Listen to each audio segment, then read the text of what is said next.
తన ప్రాణాలే నీవని ధర్మేచగా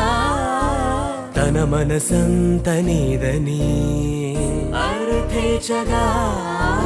తన వలపంత నీకని కామేచగా అవధులు లేని ప్రేమకై